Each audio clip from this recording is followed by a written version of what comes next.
The Eagles' first practice before the NFC title game gave us some fresh insight into both Jalen Hurts and Quinyon Mitchell's health status. Why has everyone already forgotten about another injured Bird's very key recovery? Plus, the Commanders just made a very strange move for their first practice this week, and why the Birds just did something that might tilt the NFC Championship game even more in their favor. I'm Thomas Mott. This is the Thomas Mott Show.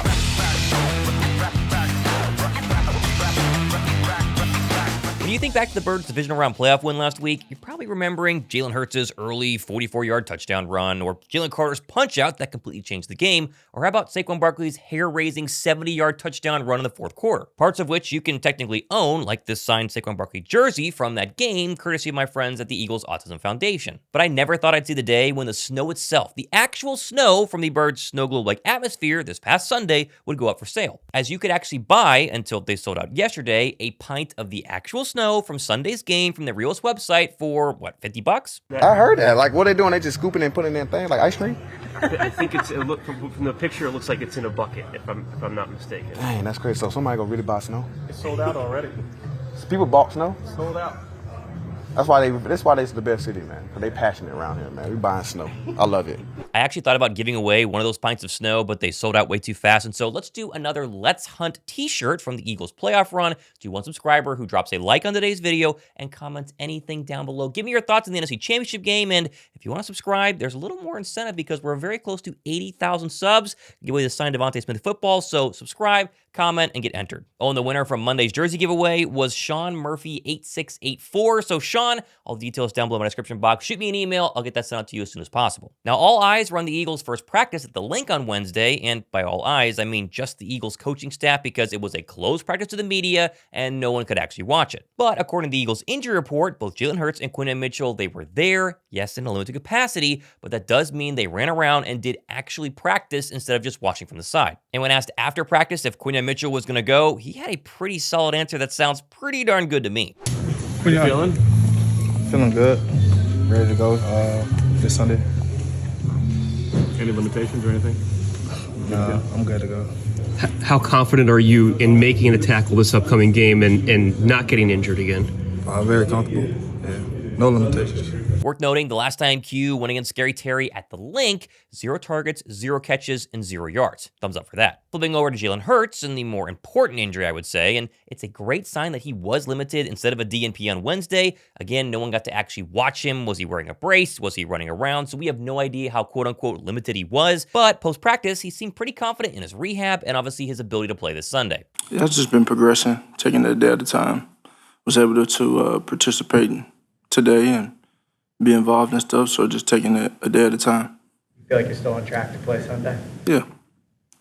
Do you feel like you'd be able to play like you usually do, like be able to run and do it? Every game is different, so just want to take it a day at a time and continue to progress. Also, if you're looking for last-minute tickets to this weekend's NFC Championship game, well then channel sponsor SeatGeek is here to help. And listen, I get it. These tickets not exactly cheap, so everybody watching this video right now can get up to 10% off your tickets using my promo code MOTT10. And yes, that's technically not just for the NFC Championship game, but for all SeatGeek tickets, including concerts and festivals. Oh, and technically the Super Bowl too, if you're feeling confident in the Birds this weekend and have some really deep pockets to spare. SeatGeek rates all their tickets on a scale from 1 to 10, so it makes finding the best deals as easy as possible. Personally, I just look for the green dots. That means great deal. Yellow, not so much. And red, I'd rather go with a green dot ticket. Right now, just take your phone out, download the SeatGeek app, and add promo code MOTT10 or use it at checkout to get 10% off. This is a limited time offer though. Obviously, the Birds play on Sunday, so jump on this deal quickly with SeatGeek. I said earlier this week, there was never really any doubt Jalen would play. The question still remains, how mobile can he be? Because in the fourth quarter, right after the injury, we saw just how immobile he was and kind of made a big difference in the Birds offense. And I think that a full week of treatment, plus the ability to wear, a brace, get it all wrapped, and get pain-killing injections timed perfectly for the start of the NFC title game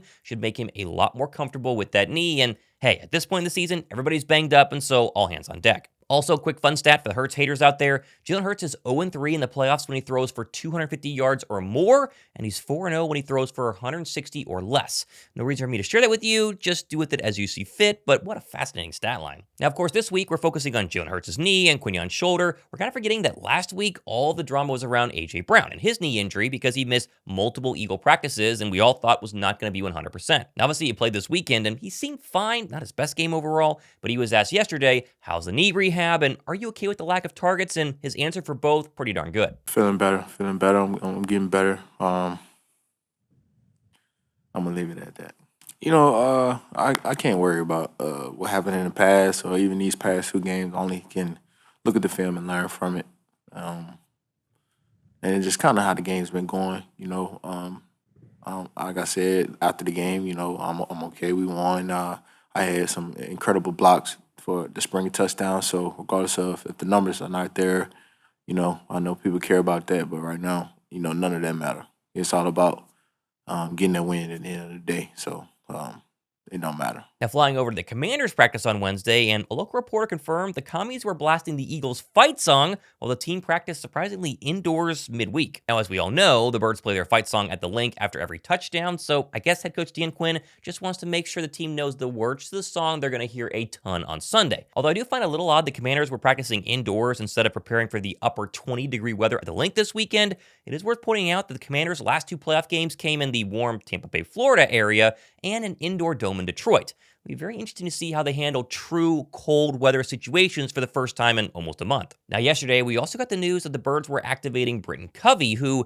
has been gone for a very long time and could be a very key factor on Sunday afternoon. Covey now has 21 days to actually practice following what was 12 games on IR with a shoulder injury that not only allowed Cooper DeJean to take over punt return duties, but Jahan Dotson basically took over the wide receiver 3 spot. Now, obviously, at this point, Covey hasn't officially been elevated. That would happen on Saturday or Sunday, but it is a step in the right direction and could mean the Birds' former almost Pro Bowl punt returner could get back into action in the biggest game of the year. A massive plus. Of course, not only for the Birds special teams unit, but I think for cornerback Cooper DeJean, who now will get to solely focus on slowing down Jayden Daniels and those receivers instead of having to do punt return duties as well. And if you're saying to yourself right now, Thomas Britain Covey is not going to be the difference maker in the NFC Championship game, maybe true, but did you forget that last season he was a Pro Bowl alternate and led the league in punt returns over 20 yards? Philadelphia this season, without Covey, hasn't had a ton of punt returning success, and let's say Covey breaks 1 this week, maybe flips the field, that could be a massive difference in a potentially close second half game with a trip to Super Bowl 58 on the line. And moving back off the field, and the AP put out their finalist awards yesterday, which included a bunch of Eagles for some of the coveted trophies in the NFL, like Saquon being up for MVP and Offensive Player of the Year, Zach Bond, of course, Defensive Player of the Year, and DeJean and Q both up for Defensive Rookie of the Year, along with their DC, Vic Fangio, as one of the Assistant Coaches of the Year finalists. Personally, I think Saquon should at least get Offensive Player of the Year, just based on these playoffs alone, although they probably won't, and I cannot name another defensive player as impressive as Zach Bond this season. Q's probably not going to win Defensive Rookie of the Year, although I would obviously vote for him, but the one thing that no one is talking about is Vic Fangio 100% deserves Assistant Coach of the Year, just based on what he's done for the Birds defense this season. Philly was bottom of the league in every major category last year, and yes, they've had some new players who've made major impacts, but overall this year, Vic Fangio has taken a terrible defense and turned him into one of the best, as Dan Orlovsky showed once again, just from last week, in some fantastic All-22 footage, just how good the Birds' D has been. Something I've talked about all season long about this Eagles defense is the consistent just effort to the ball, the way they run to the football. There's a lot that goes in with football, X's and O's. No one loves them more than me, but that has been the overwhelming kind of calling card for this defense this year. So just going back to this weekend, from an offensive perspective, you call a screen, you drop a screen, and you're just trying to create a number and a space advantage. And the Rams called 2 of them that could have been huge plays. Like if you just took this still shot right here, you got a receiver downfield, 25, 30 yards from the line of scrimmage blocking 1 defender and another guy blocking 1 defender. So I've created all this area.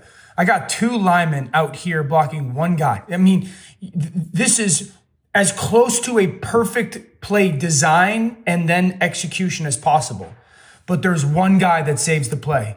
Because if we're being real, if Burks doesn't make that tackle, this play has the chance to go. I mean, we're talking 40, 50 plus yards because it's going to be one-on-one and a ton of space. So just the overall effort, watch Burks.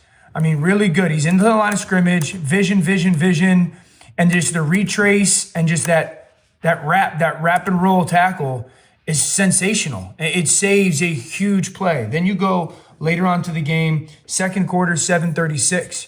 Another screen opportunity where you as an offense are going, oh my gosh, that has a chance to go for a touchdown. And it's the effort, it's the individual effort that shows up. Another play action pass screen, flea flicker.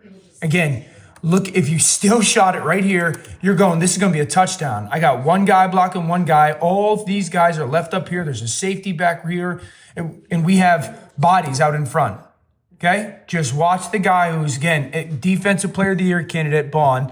Do you see vision? Bond's right here. Vision. Oh, it's Fleetflecker, go get the quarterback, retrace, and now chase him down. This has the chance to be a huge play for the Los Angeles Rams. But his effort to chase him down is absolutely everything. If he's a yard short on that retrace, you're not getting there.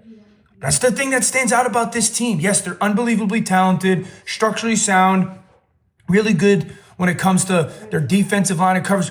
Their effort to the ball consistently is a difference maker for their defense. One other non-Eagle note, it does look like the Dallas Cowboys are zeroing in on hiring their current offensive coordinator, Brian Schottenheimer, which, in my opinion, we could go like for hours on this, is a really bad idea. But that likely means Kellen Moore is not going to get the Dallas Cowboy head coaching job, meaning he's probably going to stay in Philadelphia. Fantastic news for everybody involved. Back-to-back years with the same coordinator for Jalen Hurts is always a good thing. Now, obviously, the Jaguar job's still available, the Saint job's still available, and so we're not out of the woods yet. But I think we're trending in the right direction if Moore does not get the Cowboy job for him to stay and maybe explode even further with year 2, Jalen Hurts. And we got plenty more stuff happening the next couple of days and weeks, getting you ready for the NFC Championship game. I can't believe we're almost here, and I can't believe I'm almost at 80,000 subs. Can we get there by the kickoff of the NFC Championship game? Maybe the day after? I don't know. But I've had this Devontae Smith football signed by him for a very long time, like 2 weeks now. So I want to send it to one of you. Be sure to go ahead and subscribe, and also comment to get on the Let's Hunt t-shirt we're giving away on today's show. Plenty more stuff happening. I'm super pumped for this weekend. I'm Thomas Mott. This has been the Thomas Mott Show.